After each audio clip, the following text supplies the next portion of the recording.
На задушница да се носи само лепче, пченица, црвено вино и свеќи. Доколку се носи храна, тоа да биде скромно и истата да биде раздадена на сиромашни.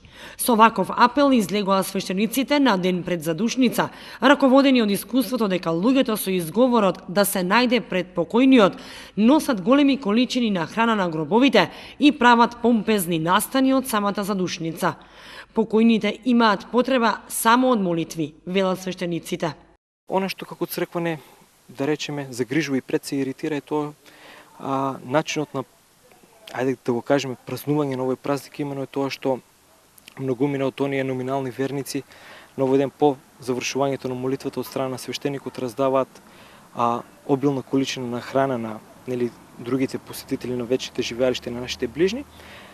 Таквата практика е позната на црквата, но таквите дарувања треба да бидат пред се за покој на душите на починатите и обично нашите предци практикувале, без разлика дали тоа ќе биде помош во храна или во било што друго, дали финансиска помош, да дават пред се на сиромашни луѓе кои што немаат да си дозволат да речеме еден нормален живот, а не да биде тоа еден вид како да го кажеме надпреварување, кој повеќе ќе спрема, бидејќи овде се губи целата суштина на целото тоа молитвено расположение кое што го имаме ние како православни и целиот тој молитвен контекст во врска со нашите ближни починати.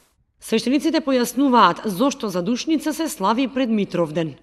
Самото име кажува дека овој ден е посветен за помен, односно упатување на молитви кон Бога за нашите ближни кои што се упокоиле со надеж на воскресение. Оваа практика е специфична само за словенската група на народи, имено кога во 1380 година тогашниот цар Димитри Донски извојал победа над татарите, побарал од тогашните црковни авторитети да се изврши помен за покој на душите на паднатите борци. И со тек на времето ваквата практика добила преобразба, имено молитви не се упатувале само за душите на војниците во тогашната руска армија, туку и за сите упокоени, како што кажавме, со надеж на воскресение. И како таква практика е пренесена во сите словенска група на луѓе, вклучувајќи во Македонската православна црква. На задушница пред големиот празник Митровден луѓето ги посетуваат вечните почивалишта на покојните, каде што со свештениците и луѓето упатуваат молитви за починатите.